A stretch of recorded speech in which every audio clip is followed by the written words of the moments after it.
Okay, folks, this is Scott Welch, Muscle Insider Magazine, and got the inside scoop on a new stim.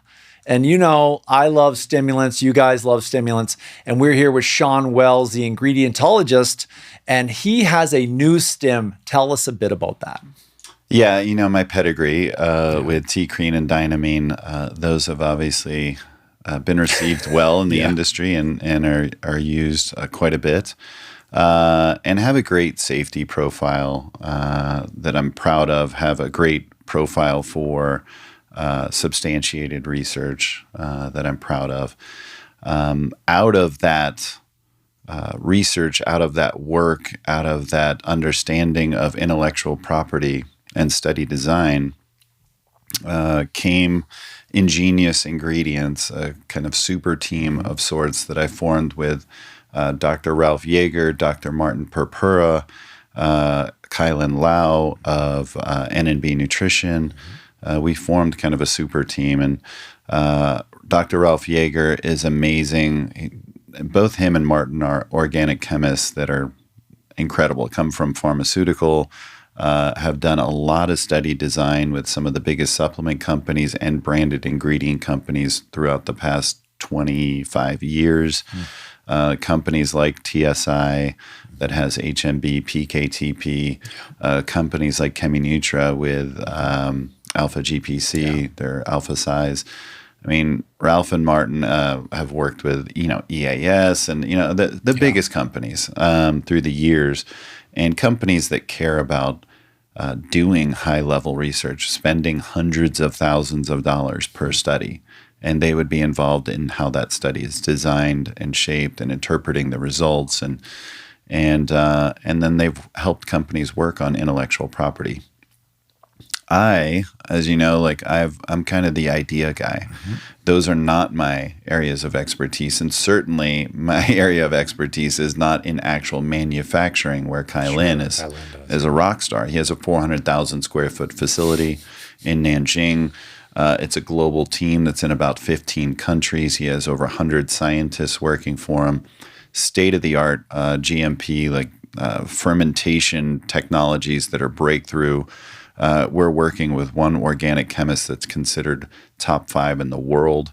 Wow. That worked with Pfizer and Glaxo to really hone in on these ingredients and optimize the way that they're synthesized. Mm-hmm. So really cool stuff. So that's the team, and I'm the idea guy. Yeah. And I had a slew of ideas, but I had been holding them close to the chest for 10 plus years, a lot of these ideas.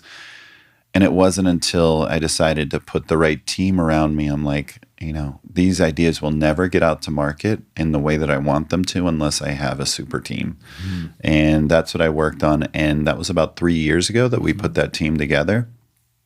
And so now there's some of these ingredients that are coming out to market that are really exciting. One of which is Dileucine. It's the trade name is RAMPS, Rapid Action Muscle Protein Synthesis. So when you say dileucine, you're saying two leucine molecules, and that's a covalently bonded together? Yeah, exactly. So a dipeptide. Mm-hmm. And we know that the peptide transporters will take up di and tripeptides faster. You might think the longer the chain of amino acids, a polypeptide, it is slower, and it does need to be hydrolyzed. But kind of counterintuitively, these di and tripeptides are faster than single amino acid singlets. And so if I just take leucine, it's actually slower to raise leucine plasma levels than if I were to take dileucine or trileucine. Fascinating. And so that was the idea behind this, and that's what we saw. Gram for gram, it's anywhere from 60 to 80% better than the gold standard for the last several hundred years of leucine. Wow. And we're also seeing that there was about a 360% increase in HMB, the anti-catabolic metabolite. We also saw that these benefits were seen with or without exercise, which is fascinating. And then lastly, we saw that the dipeptide was still present in plasma, meaning that it's not just about a faster delivery system to plasma in the dipeptide form. It means that there's intact Dileucine that is being delivered to plasma and has its own action. We know that a number of these di and tripeptides have their own physiologic action. Think carnosine as a dipeptide or glutathione as a tripeptide. And so now we're exploring more, like, what does Dileucine do? And we're seeing it may impact other systems, including like immune health function. Incredible. So obviously this brings me back to the days of the glutamine peptides. We sort of saw that, and so leucine, everybody knows that you kind of looking at your branched chain amino acids, everyone looks at how much leucine am I getting relative to my isoleucine and valine.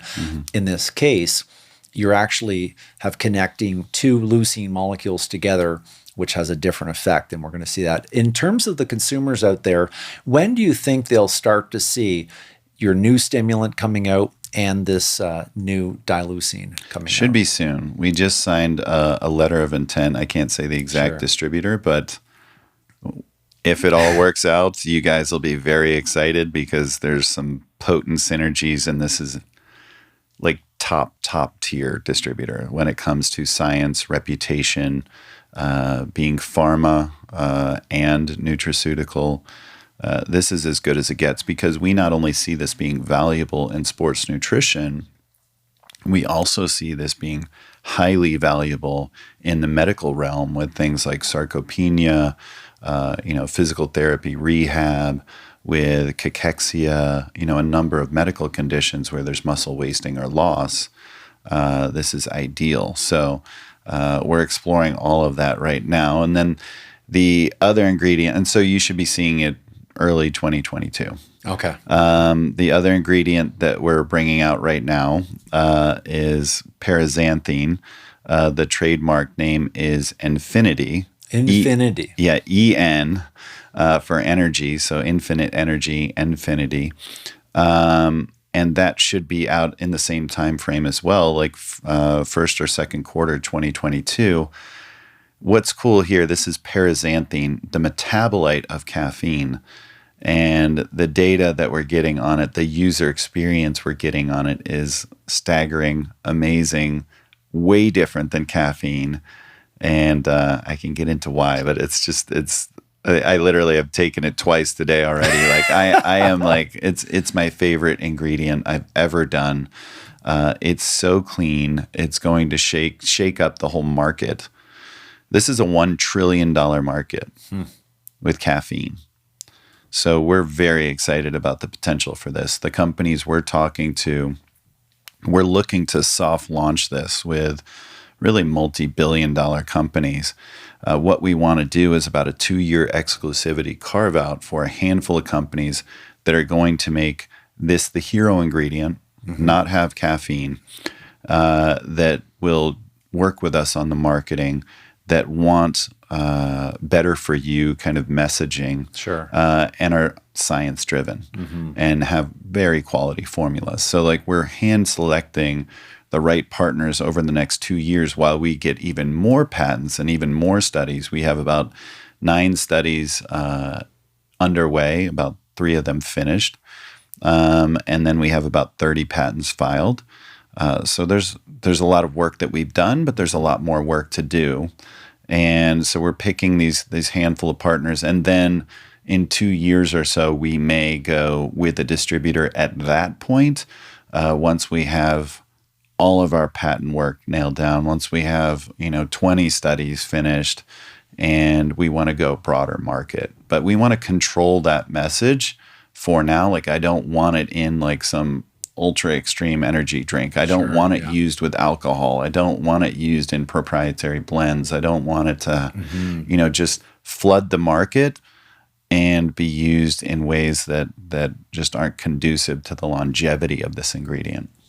Okay, so caffeine converts to paraxanthine, and this is exactly what you have bringing to the market is actually the paraxanthine under its own Infinity brand name. Tell me a bit about that. How does that work? What does that feel like? What can consumers expect? Okay, this is where it gets exciting. So if you were to look at a typical metabolic pathway of caffeine, you would see in most journals, it says 84% converts to paraxanthine. So your thought might be, if I'm taking caffeine, I've had paraxanthine essentially. Here's where that's totally fallible. Okay, so caffeine in and of itself has physiologic action. In and of itself, meaning that caffeine does things to you before it converts. Gotcha. And about a third of the population is a slow metabolizer of caffeine. Like me, I have issues with caffeine. If I have it after lunchtime, it will disrupt my sleep, even in like 80 milligrams. I will get arrhythmias. I will get anxiety. I will get brain fog. And this is about a third of the population that are considered slow metabolizers. So they don't get the benefits of caffeine despite it being the top ingredient that's out there and available for us to get energy, right? Yes. On the other side, there's fast metabolizers. About a third of the population are fast. And those are the people that, I have caffeine and I can go straight to bed. And so you have these two segments of the population that either are getting all the side effects or none of the benefits. And so only about a third of the population is getting limited side effects and all the benefits. Wow. And you know what's happening for them? It's converting to paraxanthine, and those are the benefits that they're feeling. Wow. But there's a very small percentage of the population that actually gets the benefit like that. And so what we wanted to do is come out with an ingredient that's experiential, that's clean in how it feels. Instead of feeling stimulated, you feel optimized. Yeah. And that's what this feels like. If you weren't aware that you had taken it, you would just think, I'm having a great day. It doesn't feel stimmy. It doesn't even feel like DMAA or ephedrine. Mm-hmm. It doesn't even feel like dynamine or T-crine, actually. It feels so clean. It feels so nootropic and optimizing. And one of the reasons that happens, not only are you removing caffeine from the equation and that genetic variance and its physiologic action, you're also removing the other two metabolites and its metabolites of theophylline, the controlled substance, the bronchodilator, which clearly has a dirty feeling and effect, and theobromine. Mm-hmm. So you're removing all of this stuff from the equation. So now it's just paraxanthine and its metabolites.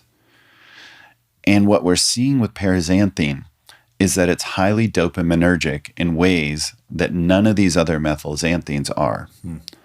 And so what does that mean? This is the neurotransmitter dopamine. Yeah. And dopamine is associated with focus, with productivity, with concentration.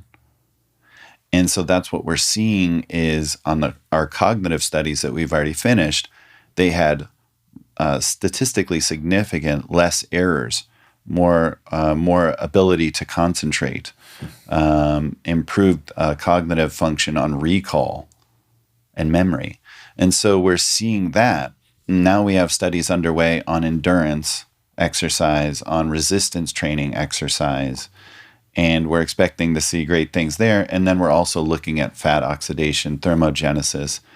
But lastly, with that dopamine, we're seeing it's neuroprotective.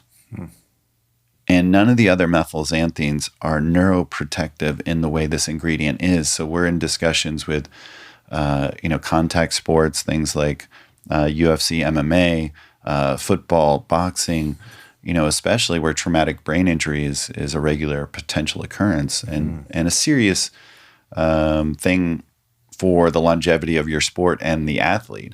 And so we're looking at that. But lastly, it's the most experiential in terms of when it comes to dopamine. We get this response from our athletes. We gave it to pro quarterbacks. We gave it to World Series of Poker champions. And we're hearing confidence and swagger. Literally, we have a patent filed on swagger. Swagger, because folks. it kept coming up, this term of like, I just feel good. And like we would get people going on stage for talks and just saying like, I just felt amazing. People like finishing, the pro football game and saying, I was just dialed. And so this is a very different effect from caffeine or even any of these other stimulants in the sport nutrition industry from the past. And that's why we're looking a lot bigger than just sports nutrition. We're certainly going to play there. Sure. But this is about, when it comes to caffeine and competing with caffeine, an ingredient that's used billions of times a day, that we can improve. This is really the 2.0, that it has, not only is it safer and less toxic, but it's more efficacious, it's more experiential. And so we want to one up what was considered the default standard. And like I said, it's $1 trillion market, and we feel very confident with the research we're seeing, the patents that we filed, that this will be the go-to ingredient that will flat out replace caffeine over the next 10 years. How long does it last? Like, how long does it take before, when you take it on, say, on an empty stomach and you have enough water to make sure it dissolves correctly, how long would it take before you start to feel something from it? 30 to 60 minutes. So you'll feel it, the same as most other experiential nootropic methylxanthine type ingredients. It lasts about 6 hours, and it peaks about 3 hours. Okay. All right. And is this liquid stable? Yes. So we might see this in energy drinks. Yes. That's where I was going. We're working on one right now. A nootropic energy drink with some incredible backers, I'll say. Phenomenal. Yeah. This is great news. Thank you so much for sharing this with us. I really appreciate it, Sean. And anybody who wants to follow him, you obviously got to check out SeanWells.com. And don't forget to get his book, The Energy Formula.